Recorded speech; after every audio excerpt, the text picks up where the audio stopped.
Hi, I'm Neil Sackmary. Hi, I'm State Trooper Sean Hagstrom with the Nevada State Police Highway Patrol Division, PEIO. Please stay tuned for the next episode of Trooper Talk. And together, we can make a difference. Here we are live at the 360 Vegas studios with this edition of Trooper Talk. Now, Trooper Hagstrom is here. We have some special guests here. Absolutely. Behind you, instead of having the Nevada State Police badge, we have the Nevada Donor Network there. Please introduce yourselves and tell us what your relationship is to the Nevada Donor Network. Sure. My name is Jenna Dumas, and I'm the Manager of Community Development. And I really oversee all of our out-of-hospital partnerships, such as the one that we have with Nevada State Police. And I've been with the organization for about 15 years. My name is Elizabeth Shipman. I'm the Senior Director of Organ Services. So I oversee all of our organ operations, all of our partnerships with our hospitals, our clinical staff, and then our family support staff. So everything kind of related to organ donation and facilitating transplantation. Well, we appreciate you being here. You know, we had you on with Joanna May, and she unfortunately lost her husband. And when they came on to the Trooper Talk, it was very special because this was the first time that she ever really opened up on camera and things of this nature. And so we appreciate the fact that they help in the time of tragedy. And so sometimes at the end of someone's life, the Nevada Donor Network steps in and they help facilitate what they need. And when we've talked before, you know, your thing is it just starts with a conversation. Yeah, right? that's really important. So let's start with that. Yeah. You know, it's easy to put the heart on your driver's license and just say yes to donation. It's a good cause and everybody wants to do that. But it's really important to make that happen, to have that conversation with your loved ones, because they're the ones that are going to represent you at time of death. And so it's really important that you have that conversation before it's needed and just really let them know what your wishes are and why it's important to you. You lost a brother. Absolutely. And that family had to make a choice that to allow other people to use his organs to pursue their goals in life when maybe they wouldn't be on the planet anymore. Mm-hmm. When you go to work every day and you say goodbye to your family, you know that you may have to make that ultimate sacrifice, and you've given that. And so it takes a lot to be a Nevada Highway Patrolman and all law enforcement and everyone, you know what I mean? But, sure, yeah. You know, and it's hard. And so you have a family, you have children, you have all these things, and just as Micah May did, and in that time, they had to make a decision very fast because the organs were not going to be there forever. Yeah, and this is why Nevada State Police really wants to sponsor and help Nevada Donor Network, because they do so much for the community. Michael May, just by him donating his organs, he saved 3 lives that we know of just through that. Also, people don't realize there's over 100,000 people across the nation that are currently waiting for donations for organs. And in Nevada, there's 667 people currently waiting for either transplants or organs to be donated. And the Nevada State Police is very integral in one of the agencies that really helps with the Nevada Donor Network to spotlight them and to make sure that everyone is knowing of them and how they can help. Yeah, we're trying to get the word out right now. Right now we have a friendly competition going on between law enforcement and our medical and fire response. So there's like 35 agencies that are actively competing right now just to get the word out for Donor Network. And we just want people to know what's going on with Donor Network. And this whole month of April, that's why we're trying to get the word out. And that's why we have our special guest here to kind of explain a little bit more about Donor Network. we're already actively doing stuff for this whole month of April. It's going to be the blue and green, and you're going to see lights on all the different, police stations, fire stations for Nevada Donor Network. Last month, if you can see in the top corner, I don't know if people can look up there, we went to Las Vegas Speedway. That was a charitable run for the Nevada Donor Network, and it's all about just getting the word out for people to become donors here in the future. So your job is very integral for the communication and things of that nature. So explain to us a little bit more about what you do. Yeah, so we work with and partner with all of the hospitals here in Southern Nevada and some up in Northern Nevada.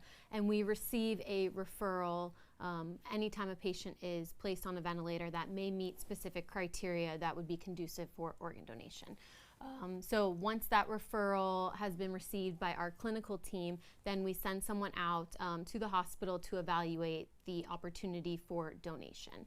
Once the family makes a decision that they're ready to withdraw care and take the patient off of life support, or if the patient has been pronounced legally brain dead, then that's where our family services team comes in and has that very important conversation with the family members and discusses the opportunity for organ donation. If the family consents to organ donation, then we take over care for that patient.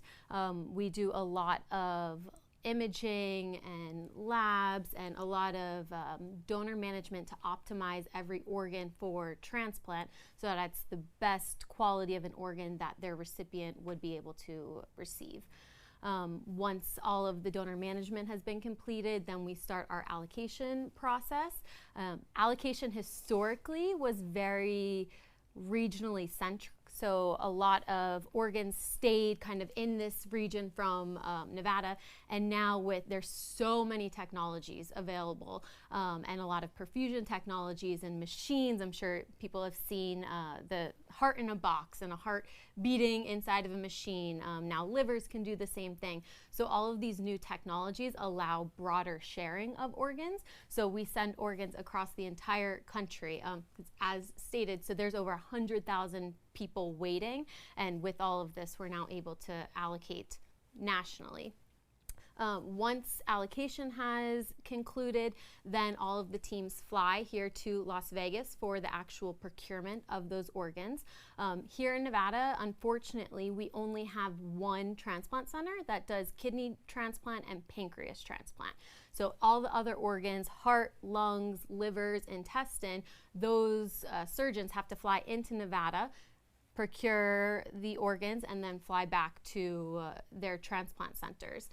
So then we have the organ procurement. We have typically a beautiful honor walk. So those have also been showcased on social media a lot. I know the one for Trooper Michael May was beautiful, and just tons of people who were there to support. And the hallways are lined, and it's really that last walk to honor that donor and the donor family and what is about to conclude next. And it's just a very beautiful, if anyone has seen them on social media, they're very touching, very inspiring, and it reminds you of why we go to work every day.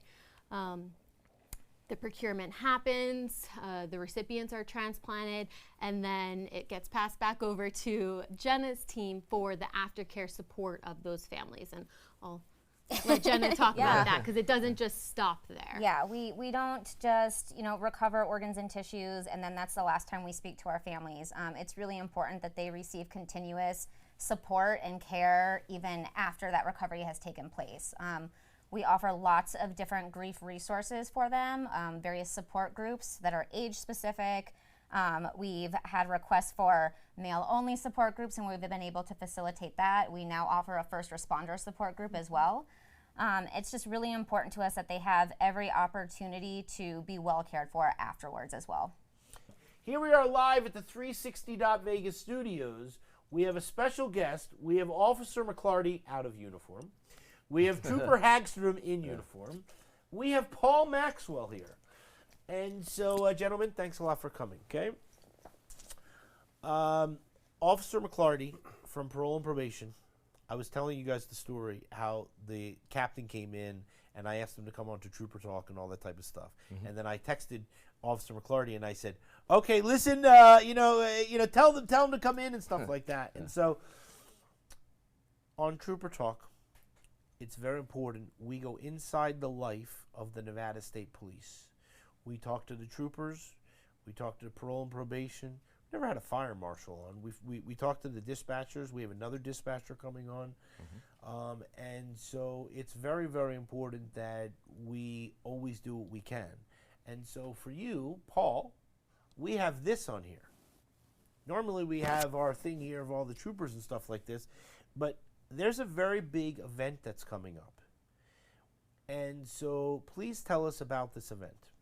Excellent. Yeah, it's our big annual gala for our charity that I founded, which is the Angel Charitable Corporation, which I always had this dream of having a charity of multiple charities, kind of a charity of charities. So one of our programs, our founding program, this is what I'm most proud of, is called Swing for Their Kids, which we started 10 years ago. And we take care of the fallen officers of all of our fallen police officers here in the state of Nevada. We started with officers back in Soldo, and then since 2014, any officer that's been killed in line of duty, we've added. So it's just been real great, and Swing for Their Kids is definitely one of the most important parts of our big our program and the big night that's coming up. So, Hey, and also, Max, tell them a little bit about, because we had a fallen trooper, and for Christmas, his organization goes out and he purchases all the Christmas presents and everything for the fallen officers. Can you explain a little bit about that? Yeah, that's what we do. So Swing for Their Kids is the program. So I've been working with an officer that a retired officer now, Mary Lou Crocker from Metro, and she gets the actual Christmas wish lists from the widows. We buy them, we lavishly wrap them up, and then on Christmas Eve, officers and troopers actually, Major Honey actually came this year. I made him a Christmas elf this year.